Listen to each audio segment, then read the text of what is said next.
Argumen ketiga bumi bola, GPS dan Google Maps. GPS adalah Global Positioning System untuk mengetahui di mana posisi orang atau tempat tertentu di lokasi manapun di dunia.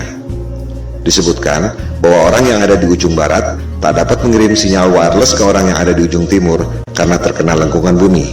GPS pada mobile phone kita, juga pada aplikasi Uber, Gojek, dan lain-lain, menggunakan berbagai aplikasi yang sudah ada. Yang paling umum adalah Google Maps.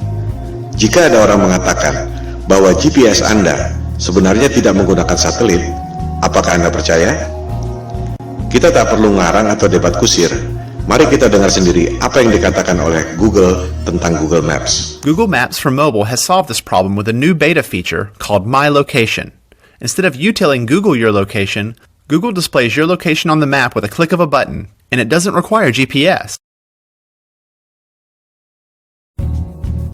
Dengar sendiri kan? Ternyata My Location pada Google tidak menggunakan GPS, tidak menggunakan satelit. Ini adalah penjelasan resmi dari Google. Anda bisa search di YouTube, ketik Google Maps for Mobile with My Location. Lantas, bagaimana Google Maps, Gojek, Uber, dan lain-lain bisa bekerja pada HP kita dengan begitu canggihnya? Mari kita dengarkan lanjutan penjelasan Google bagaimana mereka melakukannya. So, how does it work? Each time you use your phone to make a call, send a text message, or view a website, the information goes through towers, which provide your phone with reception. A tower picks up your call and connects you to your Aunt Molly. The same thing happens when you fire up Google Maps for mobile. The tower gives you the reception you need to access map information. These towers also help Google display your location. Each tower has a unique footprint. When you access My Location, Google calculates an estimated location of your handset based on the unique footprint of nearby towers. It's not GPS. It's not GPS. It's not GPS. Dengar sendiri kan? Ternyata Google tidak menggunakan GPS. Sinyal-sinyal yang canggih itu diperoleh dari menara Telkom biasa. Persepsi Anda yang mengatakan bahwa HP Anda menggunakan GPS dan satelit lewat Google Maps. Google sendiri mengatakan tidak. Bagaimana dengan Google Maps yang secara sempurna dapat membuat peta dari udara, termasuk atap rumah kita bisa kelihatan? Bukankah itu menggunakan satelit? Ternyata Google Maps dibuat dengan menggunakan drone, bukan satelit. Silakan Anda riset dan temukan sendiri. Semua bukti-bukti ada di depan mata. Anda hanya tak memperhatikannya saja selama ini. Itu yang membuat kesadaran flat earth booming secara eksponensial sejak 2015. Pada bumi yang datar, satelit memang tidak diperlukan. Anda hanya perlu menara-menara Telkom. Hal ini akan kita bahas pada bab berikut, bagaimana USGS mengatur jarak penerbangan pesawat. Pertanyaan yang mind-provoking adalah, jika Anda bisa dapat uang 1,5 triliun rupiah untuk membuat satelit, padahal sebenarnya Anda cuma keluar biaya bikin tower 150 juta, keuntungan 10.000 kali lipat, dan orang tak ada yang tahu, Anda mau atau tidak? Keuntungan 10.000 kali lipat. Anda dagang dengan modal 1 juta, dapat hasil 10 miliar. Mau atau tidak? Saya tidak mengatakan Indosat atau PT Telkom menipu dengan satelit, sebab mereka tak bisa bikin satelit. Yang bisa bikin satelit adalah dia-dia juga, Hughes, Boeing, Ball, Lockheed Martin, dan lain-lain. Jika ditelusuri lagi, perusahaan-perusahaan aerospace pembuat satelit itu dimiliki oleh dia-dia juga. Kelompok 1% penduduk yang lebih kaya dari 99% penduduk dunia lainnya. Kelompok 1% ini sudah lebih dari 100 tahun memonopoli bisnis lewat kartel untuk mengontrol harga agar menjadi mahal. Berlian misalnya, harganya menjadi mahal akibat dimonopoli oleh kartel. Mereka membuat ilusi supply dan demand supaya harganya tinggi. Di sektor supply, sebenarnya sumber daya berlian tidak selangka itu. Silakan Anda cek bagaimana kartel De Beers bisa menguasai pertambangan berlian dan membuatnya seolah-olah itu barang langka. Di sektor demand, kartel membuat ilusi seolah-olah berlian adalah kebutuhan manusia. Seolah-olah perkawinan Anda tidak afdol jika cincin kawin Anda tak ada berliannya. Itu sebenarnya adalah propaganda marketing yang dimulai tahun 1940-an. Begitu pula dengan ilusi minyak adalah sumber daya fosil. Minyak adalah senyawa hidrogen, oksigen, dan karbon, disebut hidrokarbon, yang berasal dari perut bumi. Tak ada bukti bahwa minyak berasal dari fosil tumbuhan dan dinosaurus. Itu adalah ilusi yang diciptakan oleh Rockefeller agar harga minyak menjadi tinggi. Rockefeller mengundang saintis ke konferensi Jenewa tahun 1892 untuk memulai propaganda bahwa minyak berasal dari fosil dinosaurus dan tumbuhan. Padahal, fosil adalah benda padat dan hidrokarbon minyak adalah benda cair. Fosil yang berasal dari makhluk hidup tak pernah jauh dari permukaan bumi. Sementara, manusia mengebor minyak sampai kedalaman 10 km dan tak pernah ada bukti bahwa fosil ditemukan di kedalaman itu. Tak semua orang menyadari bahwa media-media massa besar di dunia dimiliki oleh 6 perusahaan saja.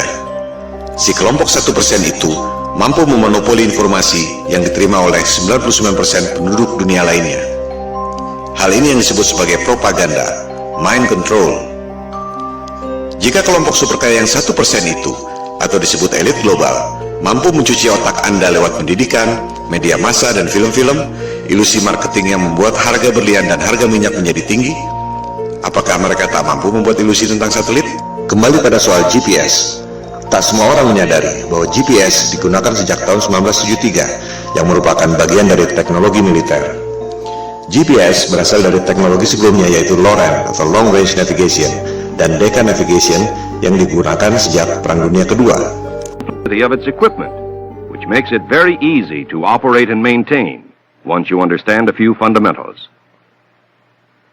To provide worldwide coverage, the Omega system will use 8 VLF transmitting stations. One in Norway, another in Trinidad, one in Hawaii, and another in north-central United States. Of the remaining, one is in the Indian Ocean, another in the southern part of South America, one in the Tasman Sea area, and finally, one in the Western Pacific. Apa yang membuat Anda berpikir bahwa dunia militer yang didesain buat perang membela negara tiba-tiba jadi malaikat yang menolong umat manusia di negara-negara lain dengan memberikan teknologi gratis? Disinilah jelinya the global elites yang sudah lebih dari 100 tahun memperoleh profit dengan cara menipu orang, scam, money laundering, transaksi fiktif, you name it. Demikian halnya dengan NASA. Apa yang membuat Anda berpikir bahwa NASA adalah badan eksplorasi yang bekerja untuk kepentingan dunia? Siapakah NASA? Coba kita lihat keterangan di webnya sendiri. Jelas ditulis di situ bahwa tujuan pembentukan NASA tahun 1958 adalah berkaitan dengan Perang Dingin, di mana Rusia berhasil meluncurkan Sputnik tahun 1957. Majalah Times menjelaskannya lebih gamblang. Judulnya, Alasan yang Menyedihkan Tapi Familiar tentang Pembentukan NASA. Disebutkan, tujuannya sangat membumi, yaitu office politics, bukan untuk kepentingan umat manusia di dunia. Budget NASA 2016 adalah 19,3 miliar dolar atau sekitar 256 triliun per tahun. Hasilnya, kebanyakan adalah propaganda CGI. Motivasinya, ada 256 triliun motivasi di situ. Bisnis adalah bisnis, di mana ada peluang, pasti banyak kepentingan. Bukan hanya pegawai-pegawainya, tapi juga kontraktor-kontraktor besarnya. Roket memang diluncurkan, tapi jika diperhatikan, arahnya tak pernah lurus ke atas, selalu melengkung dan akhirnya horizontal. Karena memang tak pernah lewat dari low Earth orbit, sekitar 500 km dari permukaan bumi. Seperti yang dikatakan Times tadi, tujuan pendirian NASA sangat membumi, yaitu office politics. Pertanyaannya, untuk politik dan kepentingan siapa? Seperti yang telah disebutkan di awal, persoalan flat earth ini bukan debat kusir, bukan omong kosong, bukan adu ego, bukan adu pintar, melainkan ada hal lain yang lebih fundamental yang sangat berhubungan dengan kehidupan kita. Pada pembahasan selanjutnya, di video-video berikutnya, kita akan membahas hal ini. Ilusi bumi berbentuk globe memang sengaja dibuat oleh para globalis atau biasa disebut elit global. Mereka lah yang membuat berbagai krisis, perang, termasuk menjauhkan manusia dengan ketuhanan lewat dogma-dogma sains modern dan ilusi bumi globe. Kita sebenarnya tak perlu bayar biaya telekomunikasi mahal-mahal, tak perlu bayar listrik mahal-mahal, tak perlu bayar bensin mahal-mahal. Teknologinya sudah ada dari tahun 1898, dibuat oleh manusia paling jenius yang pernah lahir di muka bumi, yaitu Nikola Tesla.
Seperti yang telah dikemukakan tadi, kita sebenarnya tak perlu bayar listrik mahal-mahal, tak perlu bayar biaya telekomunikasi mahal-mahal, tak perlu bayar bensin mahal-mahal. Teknologinya sudah ada sejak tahun 1898 yang dibuat oleh Nikola Tesla. Itu sebabnya ia dikucilkan oleh JP Morgan, salah satu pentolan elit global. Hal-hal seperti itulah yang dilakukan agar kelompok yang 1% itu bisa mengontrol 99% penduduk dunia lainnya. Berbagai manipulasi dan propaganda mind control dilakukan, seperti membuat ilusi supply dan demand, ilusi satelit, ilusi GPS, ilusi bumi berbentuk globe, ilusi bahwa mereka adalah kelompok adidaya yang sudah mampu melakukan eksplorasi ruang angkasa. Bangkitnya kesadaran flat earth merupakan ancaman bagi mereka. Oleh sebab itulah pemaparan ini diberi judul Konspirasi Bumi Datar. We don't have time for a meeting of the Flat Earth Society. Soal foto-foto CGI, satelit, dan GPS yang sudah kita bahas adalah soal teknologi, belum masuk pada sains yang sebenarnya. Kita akan membahas pada episode berikut. Sementara ini, kita tutup argumen GPS dan Google Maps dengan fakta bahwa Google Maps dan GPS tidak menggunakan satelit, melainkan menggunakan menara telkom biasa.